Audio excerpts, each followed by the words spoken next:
James Bank, ele conta no nosso devocional de hoje que quando a sua igreja estava para ser construída, as pessoas faziam versículos bíblicos e colocavam dentro das paredes.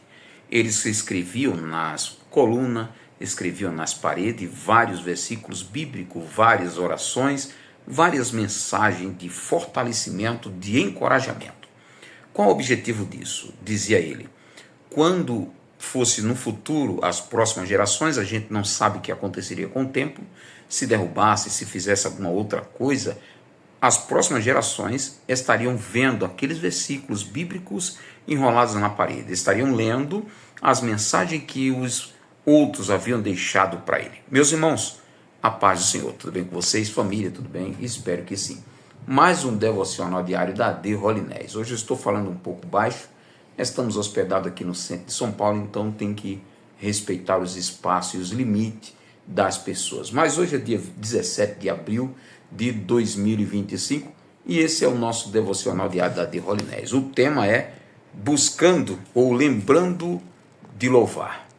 O profeta Isaías, no capítulo de número 63, versículo do número 7 ao 9, ele disse que ele iria louvar ao Senhor em prol de Sião, lembrando dos benefícios que Deus havia feito ao povo de Israel, a ponto de se tornar o seu Salvador. Aí uma pergunta para nós, e nós que deixamos de legado para a futura geração? Temos nós deixado algo que, quando nós partirmos, ou se acontecer alguma coisa conosco, e nós deixarmos os nossos irmãos, nossos amigos, a igreja, as pessoas, a próxima geração, eles vão ter o que para falar do nosso legado que deixamos para ele. Está na hora de nós deixarmos algo para essas pessoas das futuras gerações, para que eles louvem também a Deus como o profeta Isaías e como esse nosso irmão James Bank. Vamos lá para o livro de 1 Samuel, agora 2 Samuel. 1 Samuel nós terminamos ontem. Hoje nós vamos ler o 1 Samuel capítulo 1 e capítulo 2, 2 Samuel 1 e 2. A Bíblia mostra no capítulo anterior que Saul morreu, Davi lamentou, Davi chorou, foi triste a morte de Saul, Davi chorou, o povo de Jabes vieram agora, sepultaram a Saul, sepultaram seus filhos. Davi estava vindo daquela batalha com os amalequitas, ou a batalha sobre os amalequitas. Davi chega na sua cidade novamente, Ziclag, e quando ele chega em Ziclag, 3 dias depois, chegou um homem do exército de Israel correndo e para falar algo a Davi. Davi perguntou para ele, quem é você? E ele disse, eu sou um soldado dos amalequitas e eu fugi do exército, porque o exército de Israel perderam muitos homens, morreram muitos homens, Saul morreu e os filhos deles também morreram. Aí Davi pergunta, como você sabe que Saul morreu e que seus filhos morreram? E aquele homem, tem gente, irmãos, que quer se aparecer de qualquer maneira.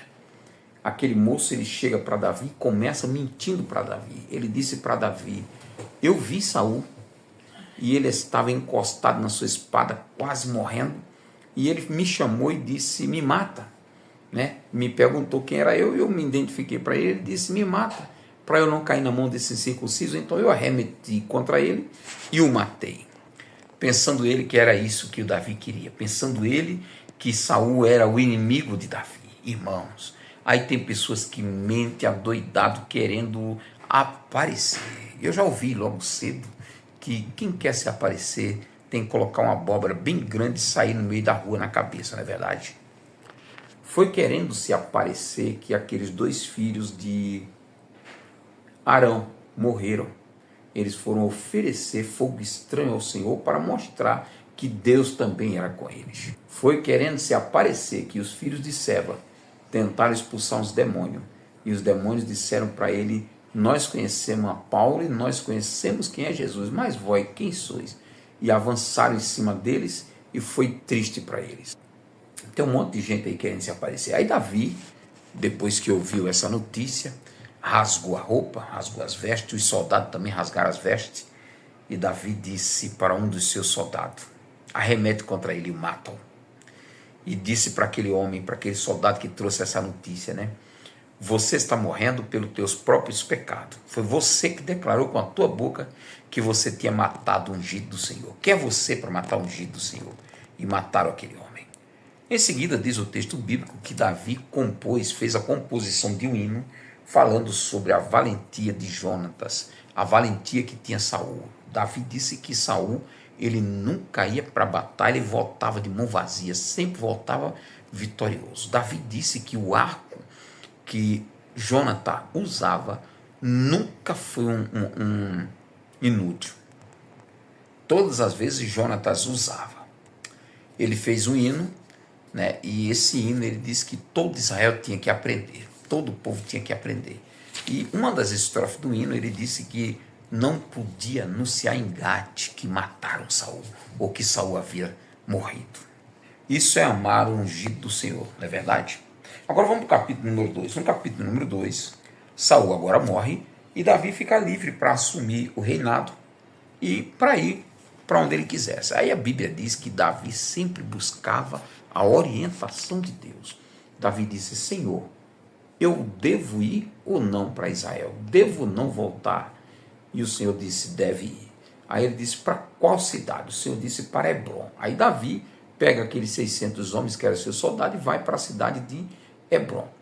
Aí a Bíblia diz, enquanto Davi está na cidade de Hebron, né, os filhos de Israel vieram de Judá e fizeram de Davi rei.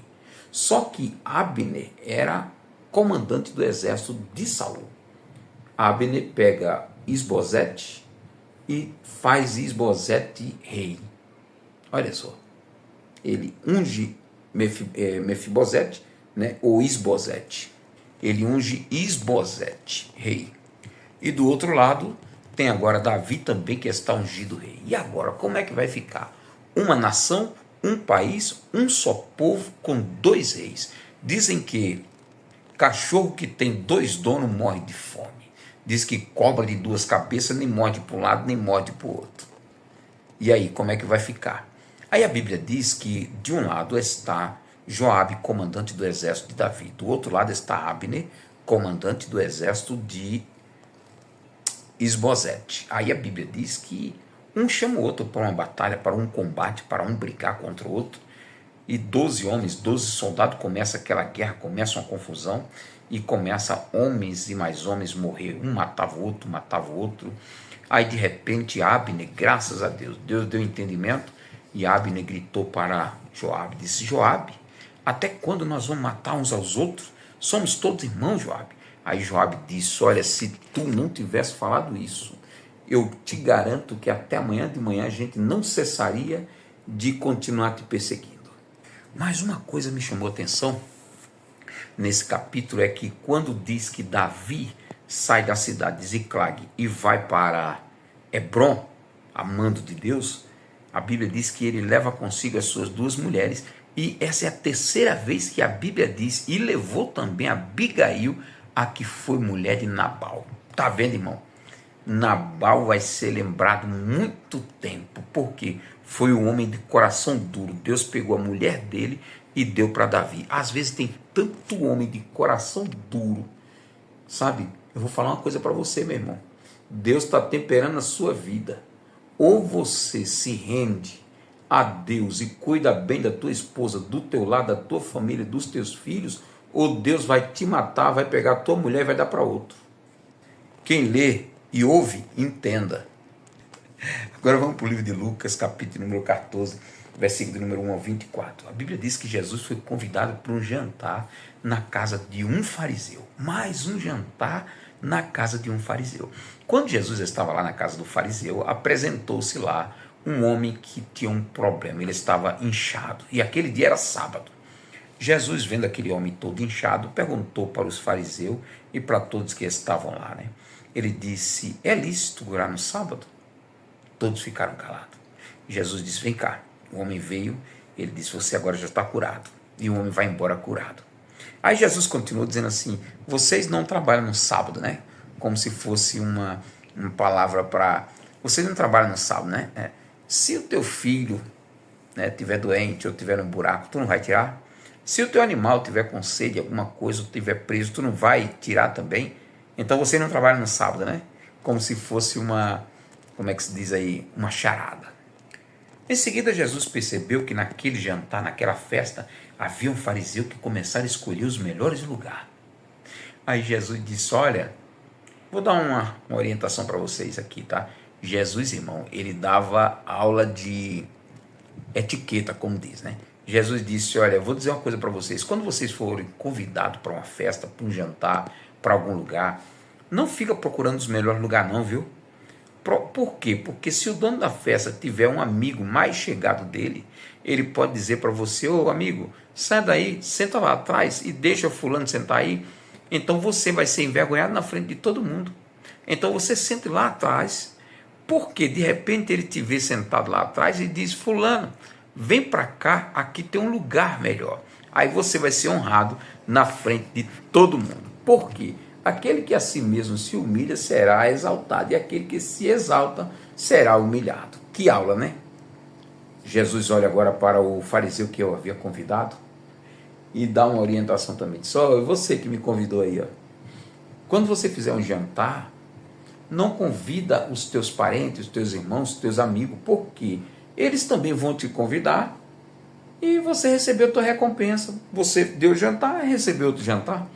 Então, quando tu fizer um jantar, quando tu fizer alguma coisa, tu chama os pobres, tu chama as pessoas, tu chama os mancos, aleijados, aqueles que não podem te retribuir, aí o Pai que está no céu te retribui.